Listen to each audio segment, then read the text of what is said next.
तो अभी आपने सुना ही होगा, न्यूज में ये ज्वालामुखी रहा है। इथोपिया में हाल ही में ज्वालामुखी उद्भव हुआ, जिसका प्रभाव भारत तक देखा गया। ये न्यूज में अभी चल रहा है। और ये इतना न्यूज में क्यों है, इसका क्या प्रभाव हो सकता है या क्या प्रभाव हो सकता था जो नहीं हुआ, ज्वालामुखी के प्रभावों के अंतर्गत हम उसकी भी चर्चा करेंगे अभी। हाल ही में ये जो हेलीगुबी नाम का ज्वालामुखी उद्भव हुआ है, सबसे पहली चीज तो ये ज्वालामुखी उद्भव हुआ कहाँ है? इथोपिया में। अब इथोपिया की आपको लोकेशन पता है, अफ्रीका के कॉन्टिनेंट की अगर बात करें, सो अफ्रीका कॉन्टिनेंट में जहां हॉर्न ऑफ अफ्रीका है, अफ्रीका का हॉर्न, वहां पर इरिट्रिया के ठीक नीचे दक्षिण में और जिबूती के ठीक पास में ये ज्वालामुखी उद्भव हुआ है। इस जगह ये जो ज्वालामुखी उद्भव हुआ है, ये इतना चर्चा में क्यों रहा, न्यूज में क्यों रहा? क्योंकि इस ज्वालामुखी उद्भव के दौरान एक विशाल आपके राख और धूल का गुबार उठा और वो इतना ऊंचाई तक गया, और ऊंचाई तक जाने के बाद केवल वो ऊंचाई तक ही नहीं गया, वो पूर्व दिशा की तरफ बढ़ते हुए आगे आया। और यही एक सबसे बड़ा चर्चा का विषय था। ज्वालामुखी उद्भव हुआ अफ्रीका में और उसके धूल का गुबार और राख का गुबार पहुंच गया भारत के पश्चिमी भाग तक। इसीलिए इसको हम डिस्कस करेंगे आज। तो ये ज्वालामुखी जो है, इससे रिलेटेड बेसिक पॉइंट्स। जैसे ही ये ज्वालामुखी उद्भव हुआ, ये हुआ कब था? ये ज्वालामुखी उद्भव हुआ 23 तारीख को, 23 नवंबर 2025 को ये ज्वालामुखी उद्भव हुआ। और इस उद्भव के बाद 24 तारीख तक, 24 तारीख की शाम तक ये पहुंच गया भारत तक, धूल का गुबार आ गया। और उसके बाद 25 तारीख की इवनिंग तक ये धूल का गुबार भारत से हटकर और ज्यादा ईस्ट में, पूर्व में चला गया, चाइना की तरफ। तो भारत को इससे राहत मिल गई। ट्यूसडे नाइट से ही ये भारत से जा चुका है। और ये इंडियन मीटरोलॉजिकल डिपार्टमेंट ने कंफर्म किया है कि अब ये जो है, इसकी धूल और राख भारत के ऊपर अभी फिलहाल नहीं है। तो अभी इस ज्वालामुखी में उद्भव किस कारण से हुआ, क्या इसका पाथ रहा, इन सब चीजों को देखते। तो अब देखिए, बेसिक लोकेशन तो आपको पता चल गई कि ये यहाँ अफ्रीका के पूर्वी भाग में, इस जगह हॉर्न ऑफ अफ्रीका के पास ये ज्वालामुखी उद्भव हुआ। होने का कारण वगैरह पे भी चर्चा करेंगे। ये ज्वालामुखी उद्भव होने के बाद अरब प्रायद्वीप से होते हुए ये पश्चिमी भारत तक आ गया। अरेबियन सी से होते हुए अप्रोक्सीमेटली 3800 किलोमीटर की दूरी तय करते हुए ये धूल का गुबार पश्चिम से पूर्व की तरफ आ गया। अब सबसे बड़ी बात यह है कि जब ये धूल का गुबार उठा तो ये पश्चिम से पूर्व दिशा में कैसे आ गया? ये मान लीजिए ये ज्वालामुखी उद्भव है और ये ज्वालामुखी के ऊपर धूल और राख ये सब ऊपर उठी। ऊपर उठने के बाद ये पश्चिम से पूर्व इसलिए आई क्योंकि उच्च वायुमंडल में शीत ऋतु के दौरान आपको पता है भारत की तरफ आती है जेट स्ट्रीम। यही जेट स्ट्रीम भारत में मावट भी लाती है और यही जेट स्ट्रीम जो है ये आगे लेकर आई इस धूल के गुबार को भी। तो ये धूल का गुबार पश्चिम से पूर्व की तरफ आया जेट स्ट्रीम के कारण, वेस्ट से ईस्ट की तरफ जेट स्ट्रीम के प्रभाव के कारण आया। इसी वजह से पहले ये आया अरब प्रायद्वीप के ऊपर, फिर अरब सागर वाले भाग के ऊपर और फिर पश्चिमी भारत की तरफ ये आ गया। अब इसका डेट वाइज जो आगे की तरफ इसकी बढ़ोतरी हुई, ये किस तरह से आगे बढ़ा वो देखिए। तो आप देखिए, फर्स्ट डे को 23 तारीख को इस जगह इसका प्रभाव था। सेकंड डे आते आते 24 नवंबर आते आते इसका प्रभाव भारत के पश्चिमी भाग में देखा गया। भारत के कौन कौन से राज्यों में देखा गया? थोड़ा सा महाराष्ट्र, गुजरात, राजस्थान, पंजाब, हरियाणा और दिल्ली एनसीआर तक ये धूल का गुबार पहुंच गया। और जब ये धूल का गुबार पहुंचा तो उसकी वजह से बहुत बड़े लेवल पे जो है बातें, चर्चा चलने लगी कि अब इसका पर्यावरण के ऊपर नकारात्मक प्रभाव होगा या दिल्ली में एयर क्वालिटी इंडेक्स जो है वो और खराब हो जाएगा। इन सब के बारे में चर्चा चल रही थी और उसी के चलते एक और बड़ा डिसीजन लिया गया। एविएशन इंडस्ट्री जो है, ट्रांसपोर्टेशन, एयर ट्रांसपोर्टेशन, उसमें थोड़ी सी बाधा उत्पन्न हुई और कई सारी फ्लाइट्स जो हैं उनको डिले किया गया और कई सारी फ्लाइट्स को कैंसिल किया गया जिनके रूट में ये धूल का गुबार था। तो ऐसा क्या होता है इस तरह के ज्वालामुखी उद्भव से, जिसकी वजह से एविएशन या फ्लाइट्स वगैरह जो है उनको कैंसिल करना पड़ता है? इस तरह के ज्वालामुखी के उद्भव का क्या क्या और प्रभाव हो सकते हैं जो हुए नहीं, पर आपको पता होना चाहिए कि इस तरह के उद्गार से क्या प्रभाव पड़ सकते हैं। और उसके अलावा ये किस तरह का ज्वालामुखी था जैसे ज्वालामुखी के प्रकारों के बारे में आपको थोड़ी जानकारी होगी, तो ये कौन से टाइप का वॉल्केनो था, प्लीनियन था, पीलियन था, किस तरह का था, उसके बारे में भी हम चर्चा करेंगे अभी। तो ये आपने इसका रूट देख लिया। अब जर्नी तो इसकी इस तरह से रही, 23 नवंबर को 7 बजे यहाँ था, फिर 24 नवंबर आते आते यहाँ आ गया, फिर 24 नवंबर रात को इंडिया तक पहुंच गया, और 25 नवंबर आते आते इंडिया से आगे बढ़ गया चाइना की तरफ। अब इससे रिलेटेड बाकी चीजें देखें। आपने ये जरूर न्यूज में सुना होगा कि ये जब धूल का गुबार आया तो इसका डोमेस्टिक फ्लाइट्स के ऊपर ज्यादा प्रभाव पड़ा या इंटरनेशनल फ्लाइट्स पे? इंटरनेशनल, अंतरराष्ट्रीय जो आपकी प्लेन्स हैं उनको कैंसिल किया गया, इंटरनेशनल फ्लाइट्स को ज्यादा कैंसिल किया गया। उसके पीछे क्या कारण था वो देखिए। ये धूल का गुबार जब ऊपर उठा तो ये लगभग 14 किलोमीटर, अप्रोक्सीमेटली 14 किलोमीटर ऊपर उठा, 14 किलोमीटर। अब यहां सवाल उठता है कि क्या ये सिर्फ शोभ मंडल में रहा या ये समताप मंडल तक भी पहुंचा? तो अभी तक जितनी न्यूज आई है उसके हिसाब से ये केवल ट्रोपोस्फेयर, शोभ मंडल तक ही सीमित रहा। शोभ मंडल और समताप मंडल की बाउंड्री तक पहुंचा, ट्रोपोस्फेयर से स्ट्रेटोस्फेयर में ये नहीं पहुंच पाया। और उससे भी कुछ बेनिफिट ही हुआ है, बेनिफिट मतलब थोड़ा सा राहत मिली इसके नकारात्मक प्रभाव से। कैसे मिली वो मैं आपको बताऊंगी। तो ये फिलहाल ये जो धूल का गुबार या ऐश प्लूम जिसको कहते हैं, ये सिर्फ शोभ मंडल तक सीमित रहा। और जिस ऊंचाई पर ये धूल का गुबार इकट्ठा हुआ वो ऊंचाई आप देखें 45,000 फीट। 35,000 फीट से 45,000 फीट के आसपास ये धूल का गुबार रहा। जो डोमेस्टिक फ्लाइट्स होती हैं वो 25,000 फीट से लेकर 35,000 फीट के बीच में चलती है। जो डोमेस्टिक फ्लाइट्स होती हैं जो इधर उधर हमारे राज्यों के अंदर ही एक राज्य से दूसरे राज्य जाती है, ये डोमेस्टिक फ्लाइट्स को इसने बाधित नहीं किया, क्योंकि धूल का गुबार तो कहाँ क्रिएट हुआ? ज्यादा ऊंचाई पर। कितना? 35,000 से 45,000।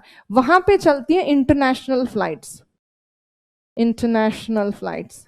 इसीलिए इंटरनेशनल फ्लाइट्स को कैंसिल किया गया ज्यादा। डोमेस्टिक फ्लाइट्स के ऊपर उसका इतना नेगेटिव इम्पैक्ट नहीं पड़ा। तो एक तो ये आपको जानकारी होनी चाहिए कि क्यों डोमेस्टिक फ्लाइट्स के ऊपर इसका इफेक्ट नहीं था, क्योंकि वो जो प्लूम है वो इकट्ठा ज्यादा कहाँ हुआ? हाइट के ऊपर, 35,000 से 45,000 ऊंचाई पर। अब इसके बारे में बाकी चर्चा करते हैं। आपको ये पता चल गया कि ये कब हुआ था उद्गार, आपको ये पता चल गया कि ये भारत तक पहुंचा और इसने मेनली इंडिया में आकर किस इंडस्ट्री को या किस सेक्टर को ज्यादा प्रभावित किया? एविएशन। इसका एनवायरनमेंट के ऊपर इतना ज्यादा फिलहाल प्रभाव नहीं पड़ा था, और ना ही एयर क्वालिटी इंडेक्स के ऊपर इसका ज्यादा प्रभाव था, क्योंकि इसकी ऊंचाई ज्यादा थी। अगर ये सतह के आसपास होता तो इसका एयर क्वालिटी इंडेक्स पे शायद प्रभाव पड़ता, बट नहीं था इसका प्रभाव इतना ज्यादा। अब हम मेन फोकस करते हैं इस ज्वालामुखी पर। क्यों ये ज्वालामुखी उद्गार यहाँ पर हुआ, कितने सालों बाद हुआ, इस तरह के इरप्शन में क्या क्या चीजें निकली, ये किस प्रकार का ज्वालामुखी है, उसके बारे में डिस्कशन करते हैं। तो अब आप देखें हेलीगुबी ज्वालामुखी। इस ज्वालामुखी का उद्गार ऐसा माना जाता है कि ये 10,000 से लगभग 12,000 साल के बाद, वर्षों के बाद ये उद्गार हुआ है। तो काफी समय तक इसमें उद्गार नहीं हुआ था। और ये भी आपको जानकारी होगी कि 10,000 वर्ष पहले होलोसीन काल जो है पृथ्वी के इतिहास का, उसका प्रारंभ हुआ था। तो होलोसीन काल के बिगिनिंग में, होलोसीन पीरियड के बिगिनिंग में इसका इरप्शन हुआ, और प्लीस्टोसीन के एंडिंग और होलोसीन के स्टार्टिंग में। उसके बाद पूरा होलोसीन पीरियड अभी चल रहा है, इस दौरान इसमें कोई उद्गार नहीं हुआ था। अब 10,000 से 12,000 सालों के बाद इसमें इरप्शन हुआ। तो ये किस प्रकार का ज्वालामुखी रहा होगा? इतने सालों से ये क्या कर रहा था? डोरमेंट था। तो ये एक तरह का सुषुप्त ज्वालामुखी रहा, डोरमेंट वॉल्केनो, जिसमें अब अचानक से ज्वालामुखी उद्भव हो गया। अब इसमें जो ऐश प्लूम, राख वगैरह निकली वो आगे बढ़ी जेट स्ट्रीम की वजह से। ऐश प्लूम जो आगे बढ़ी उसकी दर थी 100 किलोमीटर से लेकर 112 किलोमीटर प्रति घंटे की दर से वो पश्चिम से पूर्व की तरफ गई और भारत को प्रभावित किया और भारत के आसपास वाले देशों को भी प्रभावित किया। अब हेलीगुब्बी में इतना ऊपर उठी थी धूल और राख, और ये आपको पता होगा एक ज्वालामुखी का प्रकार है जिसके अंतर्गत धूल और आग का गुबार बहुत ऊपर तक उठता है और फूल गोभी के आकार में फैल जाता है, उसे क्या कहते हैं? प्लीनियन। तो ये प्लीनियन ज्वालामुखी की तो खास बात होती है, उसमें समताप मंडल तक गैसें पहुंचती हैं, पर इसमें समताप मंडल तक गैसें नहीं पहुंच पाई, इसमें केवल कहां तक सीमित रही? क्षोभ मंडल। तो इसीलिए इस ज्वालामुखी को उप प्लीनियन प्रकार का ज्वालामुखी कहा जा सकता है, सब प्लीनियन टाइप ऑफ वॉल्केनो। तो ये सब प्लीनियन टाइप ऑफ वॉल्केनो रहा। अब ये जो ज्वालामुखी है सब प्लीनियन है, डोरमेंट है, उसके अलावा ये शील्ड प्रकार का ज्वालामुखी, नॉर्मली ये शील्ड टाइप का वॉल्केनो है। शील्ड वॉल्केनो वो होता है जिसमें से क्षारीय लावा निकलता है, बेसिक लावा। तो इसमें से भी बेसिक लावा निकलता है, क्षारीय लावा।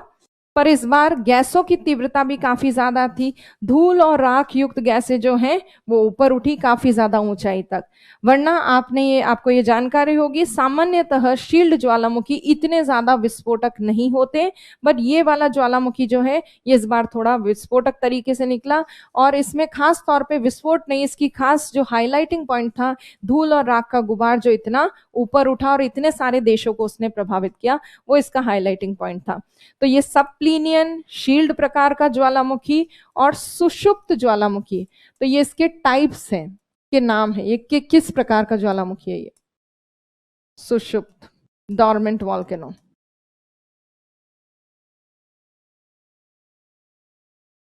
अब जहां ये ज्वालामुखी उद्भव हुआ, वो वहां ये ज्वालामुखी उस क्षेत्र में क्यों हुआ ये उद्भव, और वो क्षेत्र कौन सा है? अफ्रीका का पूर्वी भाग। इस जगह ये ज्वालामुखी उद्भव होने का कारण क्या है? आपको जानकारी होगी, इस जगह अफ्रीकन प्लेट दो भागों में विभाजित हो रही है। यहाँ दो प्लेट्स हैं जिनके बीच में हो रहा है डाइवर्जेंस, अपसरण। और दो प्लेट्स का नाम बता सकते हैं आप? नूबियन और सोमाली प्लेट। तो यहाँ नूबियन और सोमाली प्लेट अलग हो रही है। नूबियन इस तरफ है, सोमाली प्लेट। और नूबियन सोमाली प्लेट जहां अलग हो रही है वहां बनी हुई है पूर्वी अफ्रीकी भ्रंश घाटी, ईस्ट अफ्रीकन रिफ्ट वैली। इसी के ठीक आगे है अरेबियन पेनिनसुला, अरब प्रायद्वीप। और अरेबियन पेनिनसुला जहां है वहां एक प्लेट है, उस प्लेट का नाम है अरेबियन प्लेट। टेक्टोनिक प्लेट की हम बात करें, अरब प्लेट। तो तीन टेक्टोनिक प्लेट्स हैं यहां पर, नूबियन प्लेट, सोमाली प्लेट और Arabian plate. Somali and Arabian. और इन प्लेट्स के बीच में बनी हुई है रिफ्ट वैली, भ्रंश घाटी।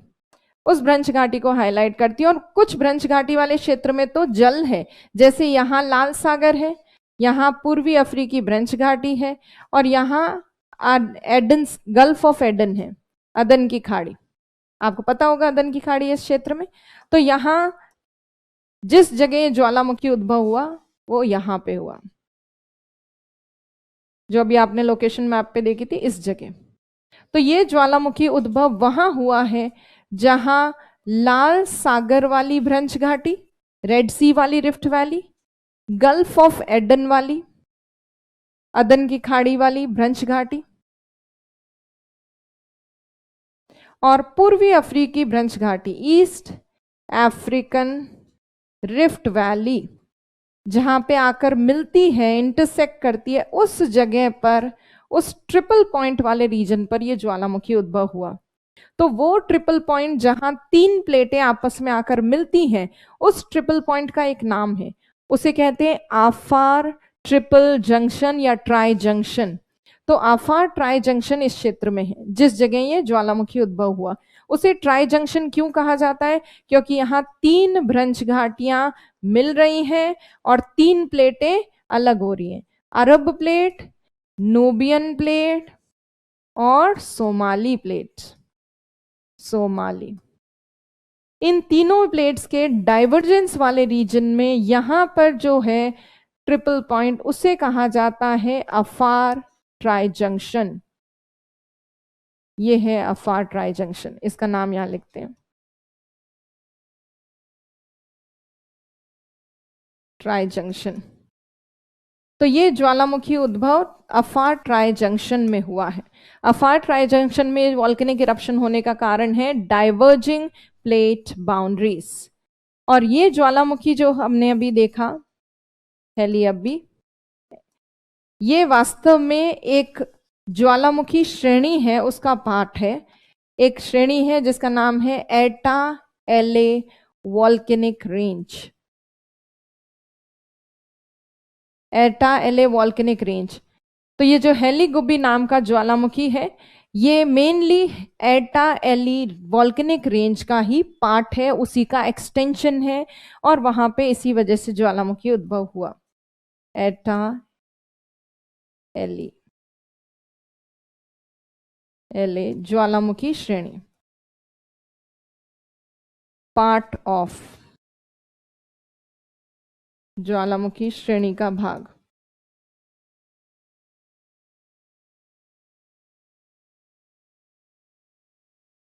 तो इस श्रेणी का भाग है ये। और ये जहां पे ट्राई जंक्शन है, आपको पता है जब दो प्लेटें दूर जाती हैं तो क्या होता है, भ्रंश घाटी बनती है। दो प्लेटें दूर जाने से वहां जो लावा आता है उसके जमने से नई क्रस्ट बनती है, पर वो नई क्रस्ट जो है वो पतली होती है क्योंकि अभी नई नई बनी है। तो इसीलिए यहाँ पर ज्वालामुखी उद्भव इतना बार बार या जो भी है, यहाँ पे ये वाला ज्वालामुखी उद्भव तो 10 या 12,000 साल बाद हुआ है। पर एटा एले जो ज्वालामुखी श्रेणी है, यहाँ लगातार बेसाल्टिक लावा, क्षारीय लावा निकलता रहता है, काफी ज्यादा निकलता है। और इतना ज्वालामुखी उद्भव इस एरिया में एटा एली वाले क्षेत्र में होने का कारण है, और अभी जो हेलीगुबी में हुआ उसका भी कारण है कि यहाँ एक तो क्रिस्टल जो थिकनेस है वो कम है, जो हमारी भूपर्पटी है वो यहाँ पर बहुत पतली है। दूसरी चीज यहाँ अपसारी प्लेट किनारे है।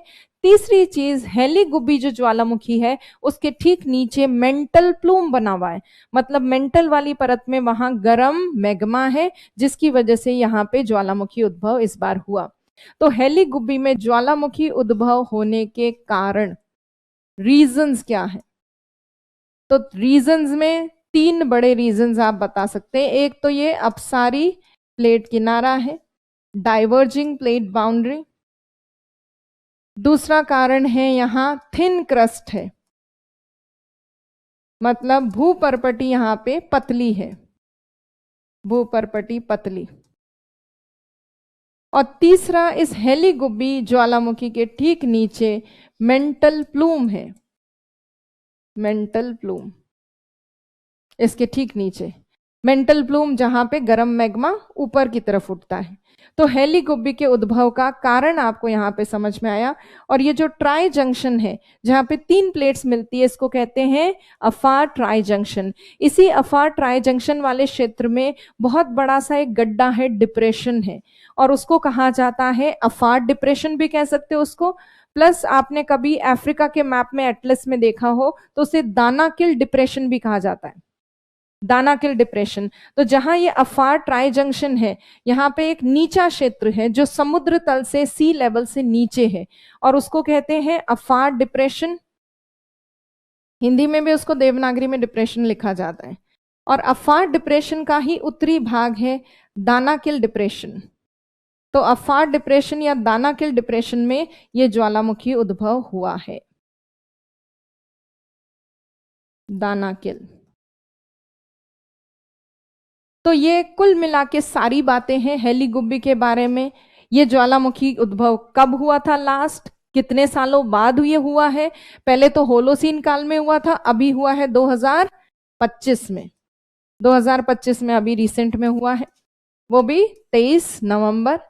और कारण या लोकेशन इसकी कहाँ है? जहां पे 3 प्लेटें इंटरसेक्ट कर रही है, इसका प्रकार ये है। और ये किसका भाग है? एटा एले ज्वालामुखी श्रेणी का भाग है, और इसके होने का, उद्भव होने का कारण ये है। तो ये तो सब है हेलीगुबी के बारे में।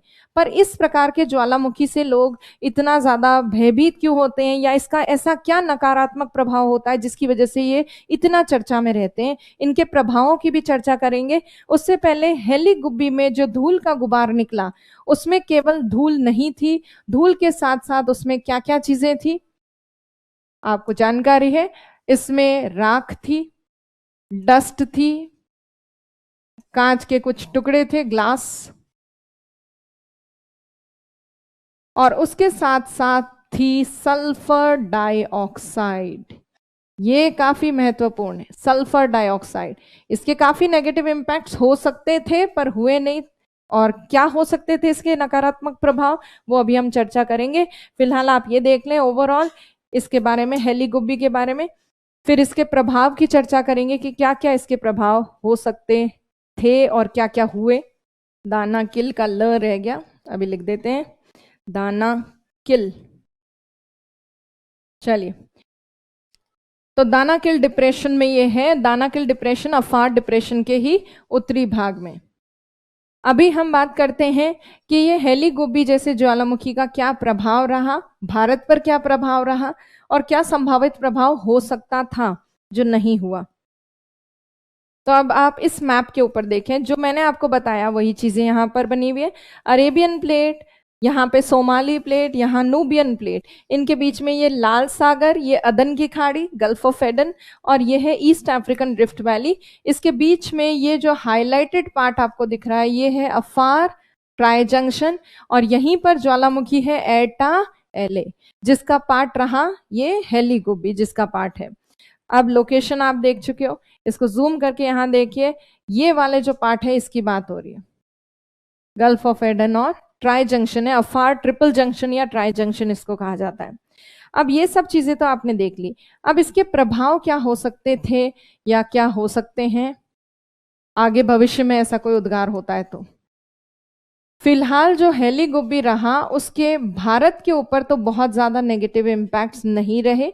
इंडिया में उसमें केवल एविएशन इंडस्ट्री को प्रभावित किया,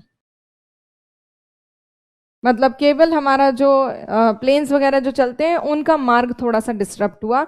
और एविएशन क्यों रोका गया या क्यों फ्लाइट्स को कैंसिल किया गया, क्योंकि जब इतनी सारी धूल का गुबार वायुमंडल में होता है और उस धूल के बीच में से अगर एरोप्लेन गुजरता है तो एक तो फ्रिक्शन क्रिएट हो सकता है उन कणों के साथ, दूसरी चीज जो है वो जो धूल के कण हैं या राख के कण हैं वो सब एरोप्लेन के जो टरबाइन वगैरह होता है उसमें एंटर करके उसकी इंजन के फेलियर के लिए रिस्पॉन्सिबल हो सकता है, इंजन फेल हो सकते हैं एरोप्लेन के, उसकी संभावना रहती है। तो ऐसे स्थिति में कोई दुर्घटना ना हो जाए इसलिए पहले ही ये घोषणा कर दी गई कि अभी इस तरह का धूल का गुबार उठा हुआ है, इसलिए कई सारे प्लेन्स जो है वो कैंसिल किए गए, फ्लाइट्स को कैंसिल किया गया।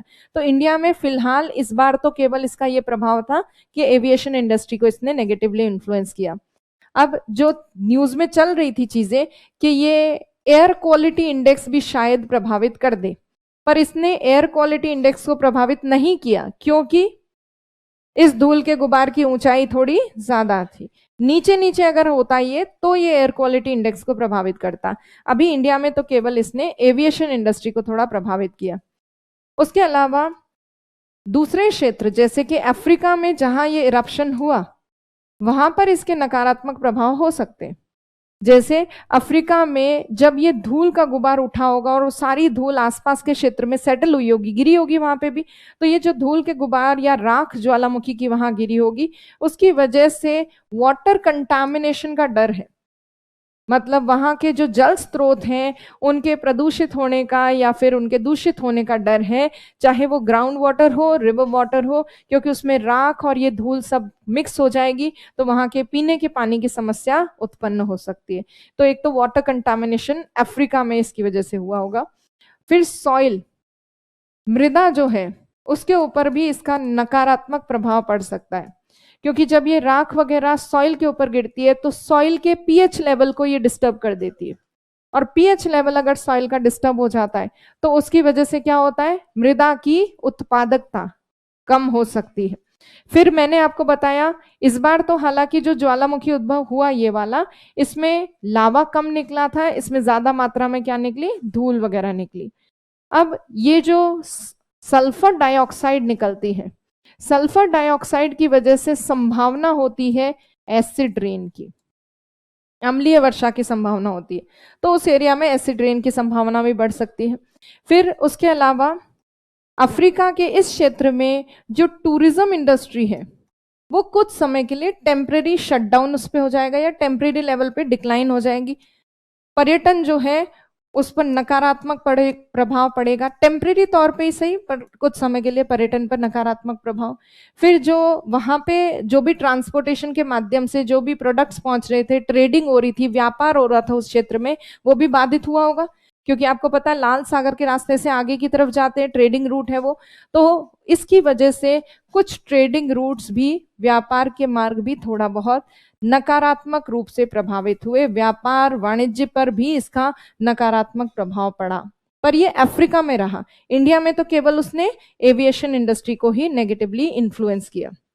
अब ये तो इसके प्रभाव रहे और अफ्रीका में ये इसके संभावित प्रभाव हैं, पर ये और क्या क्या कर सकता था अगर ये पहुंचा नहीं। इफ ये हम हुआ नहीं, हम इफ की बात करें, अगर ये धूल का गुबार जिसको हम ऐश प्लूम कहते हैं, अगर ये समताप मंडल तक पहुंच जाता तो शायद समस्या और बढ़ जाती। स्ट्रेटोस्फेयर, समताप मंडल, तो ऐसा क्या हो जाता अगर ये समताप मंडल में पहुंच जाता? समताप मंडल में अगर ये पहुंचता तो ये समताप मंडल में लेकर जाता सल्फर डाइऑक्साइड को, और समताप मंडल में सल्फर डाइऑक्साइड जलवाष्प के साथ या वाटर ड्रॉपलेट्स के साथ रिएक्ट करती और उससे बनता सल्फ्यूरिक एसिड।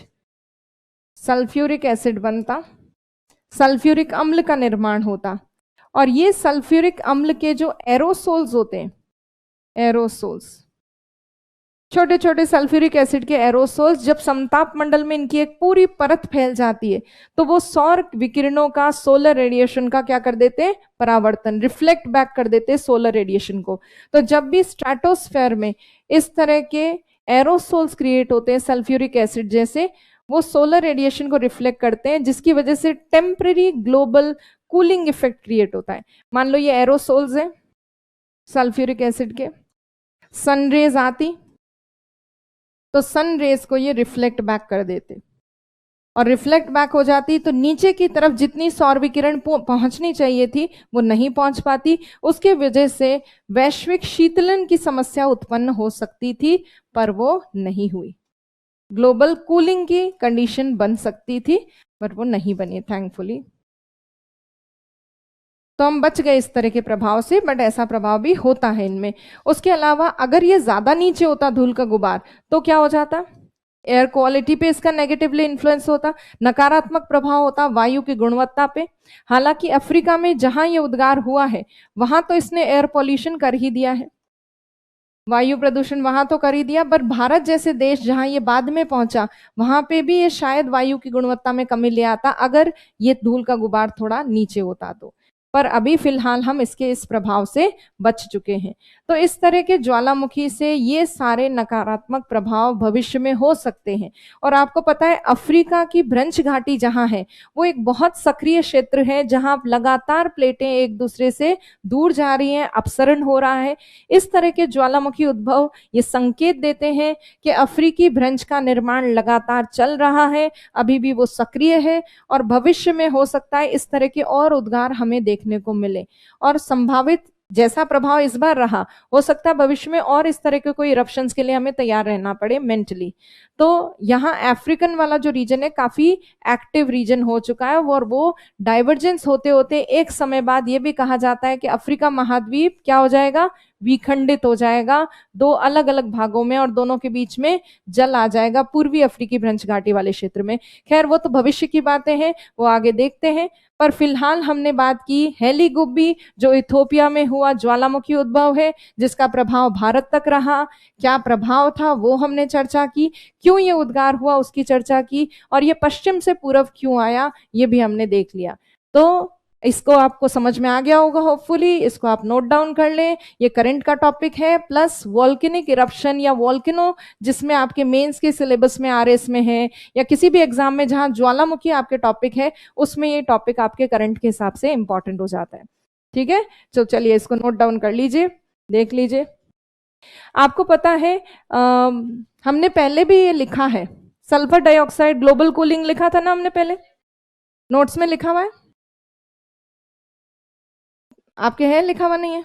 देखो तो प्रभावों में, अच्छा आप जब भी आंसर लिखोगे अभी या आरएस के एग्जाम में जब लिखते हो आप आंसर, तो आप ऐसे हेलीगुब्बी जैसे जो लेटेस्ट एग्जाम्पल्स है उनको लिखो ना कि हाल ही में ऐसा ऐसा हुआ।